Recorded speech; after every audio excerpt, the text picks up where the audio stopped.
Hello दोस्तों, मेरा नाम है अंशु। आप देख रहे हैं लिटिल ट्रेडिंग चैनल। तो चलिए दोस्तों, कल के मार्केट का एनालाइज कर लेते हैं। आप लोग देखना वीडियो को पूरी, जिससे कि आपको target, entry and stop loss सब कुछ समझ में आ सके। दोस्तों उससे पहले हम आज जो मार्केट में हुआ उसके मार्केट का एनालाइज करेंगे, जो हमने किया था उसमें क्या गलती हुई और मार्केट आज नीचे क्यों आया। दोस्तों ठीक है, ये सारी चीज़ हम डिस्कस करेंगे।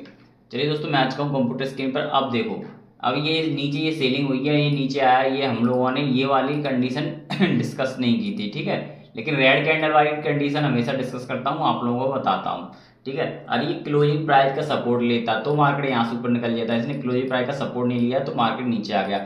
ये उन लोगों को पता है जो लोग मेरे पास सीख रहे हैं, कोचिंग में हैं दोस्तों। उन लोगों को ये प्रॉपर पता है कि ये मार्केट नीचे क्यों आया। उन्हें बिल्कुल रीजन पता है इसका रीजन। ठीक है, ये सारे रीजन में अभी यहाँ पर नहीं समझा सकता। ठीक है, वो आपको क्लास ज्वाइन करनी पड़ेगी, जब भी समझाऊंगा कि ये रीजन क्या होते हैं, कि मार्केट डायरेक्ट नीचे क्या कैसे आ गया, इसमें हमें क्या देखना है। ठीक है, अब बात कर लेते हैं कल के मार्केट की। कल मार्केट में क्या हो सकता है और क्या क्या पॉसिबिलिटी बन सकती है, आप लोग समझना। क्यों मैं समझाऊंगा, बड़ी बारीकी से समझाता हूँ। यहाँ पर सारा का सारा बायर सेलर का खेल है दोस्तों, समझना। बायर सेलर का खेल है। मार्केट नीचे आया तो सेलर हो गए, ऊपर गया तो बायर हो गए। लेकिन आपको ये नहीं पता है कि कितने बायर इसमें जुड़ चुके हैं या कितने सेलर इसमें जुड़ चुके हैं। ठीक है, तो मैंने क्या बता दिया आपको, सेलर ज्यादा हो तो बाइंग कर लो, बाइंग ज्यादा हो तो सेलर कर लो। तो यही चीज तो मैं समझाता हूँ, यही चीज समझाता हूँ। जैसे अब यहाँ से ऑपरेटर बैठा हुआ, कौन सा वाला, सेलर वाला। इस चीज का ब्रेकआउट हुआ, रिटेलर घुस गया, कौन सा, सेलर वाला।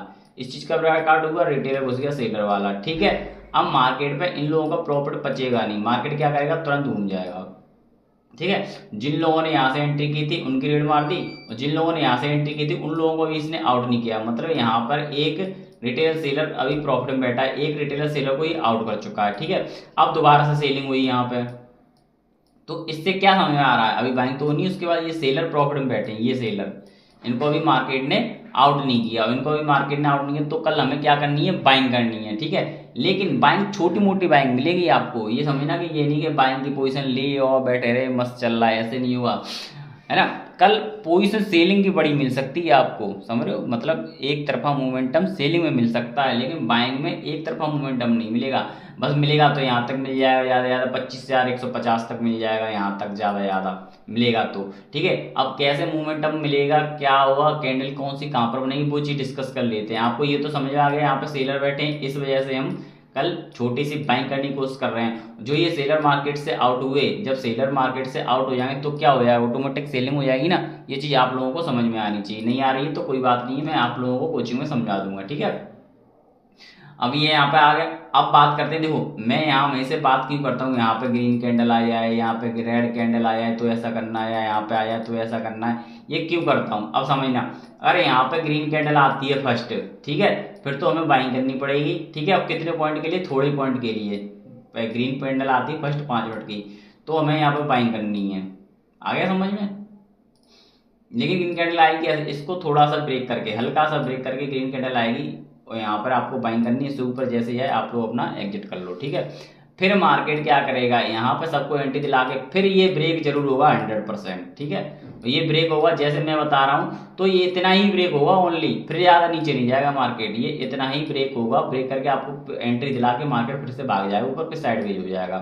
तो मार्केट फिर से भाग जाएगा ऊपर, फिर साइडवेज हो जाएगा, ये है। लेकिन कल क्या मार्केट में बड़ा मोमेंटम भी हो सकता है, क्योंकि मैंने क्या बताया, सेलर बायर की समझ नहीं, सेलर फिर बायर फिर सेलर, अब समझ में नहीं आता कौन कितने ज्यादा हो गए हैं। ठीक है, इसी वजह से तो बड़ा मोमेंटम पॉसिबल है, कल हो सकता है दोस्तों। ठीक है, अब कैसे होगा पॉसिबल बड़ा मोमेंटम, यहाँ पे तो डार्क रेड कैंडल यहाँ पे आ जाए, इसको ब्रेक करके 5 मिनट डार्क रेड कैंडल आए तो आप लोग पुट की एंट्री ले लेना। फिर ये कुछ भी वर्क नहीं करने वाले, नीचे ये दो सपोर्ट डले, ये वाला और ये वाले ब्रेक नहीं करेंगे, पूरे दिन मार्केट नीचे चलता रहेगा। समझ रहे हो, पूरे दिन क्या करेगा मार्केट, नीचे चलता रहेगा, धड़ाधड़ धड़ाधड़ धड़ाधड़ चलता रहेगा।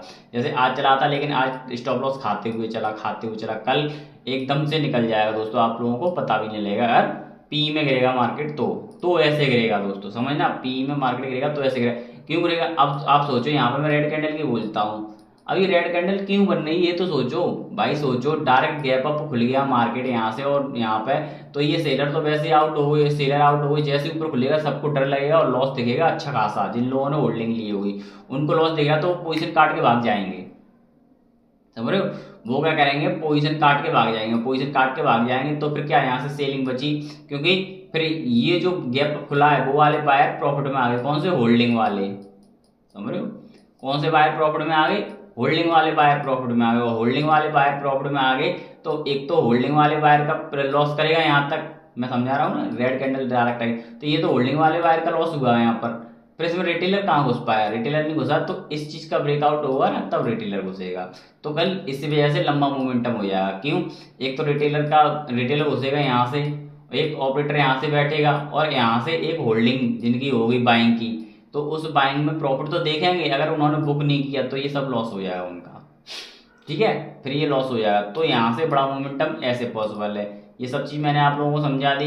बाइंग मैंने आपको बता दी, यहाँ से ग्रीन कैंडल डाल के बाइंग आ सकती है इसको ब्रेकआउट दे के, और इसमें कुछ भी नया नहीं है दोस्तों। क्यों, देखो वही है बायर सेलर की कहानी, बार और वही समझाओ, बायर है ना, फिर बायर घुसे हैं यहाँ पर, ये सेलर हैं, लेकिन इस पूरे चार्ट से ये समझ में आ रहा है लास्ट से यहाँ से कि इसमें सेलर हैं तो एक बार मार्केट को अगर यहाँ ग्रीन कैंडल बना के ऊपर जरूर जाना पड़ेगा। लॉजिक समझो दोनों चीज़ों का, अगर ग्रीन कैंडल बना के ऊपर जाता है फिर इसका ब्रेकआउट मिलेगा, ब्रेकआउट मिलने के बाद फिर इसका इतना ही ब्रेकआउट मिलेगा, नीचे का लोअर थोड़ा सा ब्रेकआउट मिलेगा, फिर मार्केट ऊपर भाग जाएगा, साइडवेज हो जाएगा। आ गया लॉजिक समझ में, क्यों ऐसा क्यों होगा समझते हैं। ये सेलर प्रॉफिट में रहते हैं तो इनको निकालने जाना मार्केट, और जैसे निकालेगा तो ऊपर कोई बचा नहीं, किसी के स्टॉप लॉस नहीं, तो फिर आएगा मार्केट नीचे, यहाँ ऑपरेटर बैठ जाएगा, फिर इसका ब्रेकआउट करेगा, फिर ऐसे यहाँ तक एंट्री दिला पाएगा, और फिर यहाँ पे भी कुछ ब्रेकआउट करके एंट्री दिला देगा, और वैसे ही मार्केट साइड में हो जाएगा। क्यों हो जाएगा, क्योंकि दोस्तों मैंने बता दिया होल्डिंग वाले का प्रॉफिट खत्म करेगा, होल्डिंग वालों का प्रॉफिट खत्म करेगा दोस्तों, ठीक है। अब ये चीज़ आप लोगों को समझ में आ गई। अब ऊपर से वाली मैंने आपको समझाई थी, क्योंकि ये डायरेक्ट ही सेलर यहाँ पे खत्म हो गए तो डायरेक्ट यहाँ पे पी में आ जाएगा, ठीक है। ये चीज़ आप लोगों को समझ आ गई। अब बात कर लेते हैं बिटकॉइन की। बिटकॉइन में मार्केट में क्या हो सकता है, क्या पॉसिबिलिटी बन सकती है। देखो बिटकॉइन का है, ये है अपना बिटकॉइन, ठीक है। इसको करते हैं 4 घंटे पर, इसको मैं हटा देता हूँ यहाँ से। ये 4 घंटे पे कर लिया, आप लोग भी अपने में 4 घंटे पर इसको देख लेना, ठीक है। तो आप लोगों को पता लगेगा कि क्या मार्केट में चल रहा है। और आज मैंने जो आप लोगों को समझाया था क्लास में, ठीक है, जो मैंने आज आप लोगों को समझाया था क्लास में, तो वो चीज़ें आप लोगों को यहाँ पर करनी है दोस्तों, ठीक है। अब बिटकॉइन का देखो, ये इसने ब्रेकआउट ऊपर दे दिया है, ठीक है। तो अब बिटकॉइन में हम नीचे टारगेट कितना रख सकते हैं, हम बिटकॉइन में नीचे टारगेट कितना रख सकते हैं, हम टारगेट रख सकते हैं केवल इतना, यहाँ तक मान के चलो 18,000, 1,18,255, मतलब 1000 पॉइंट आपको मिल सकते हैं बस, ठीक है। मिलने को ज़्यादा मिल जाएंगे, लेकिन ये 4 घंटे पे हमको 1000 पॉइंट यहाँ पे कैप्चर करने, 1000 भी नहीं करने, 600-700 पॉइंट हमको कैप्चर करने, जो मेरे से सीख रहे हैं उन लोगों के लिए बता रहा हूँ। 600-700 पॉइंट हमें यहाँ पर कैप्चर करने और मार्केट से आउट हो जाना है, ठीक है।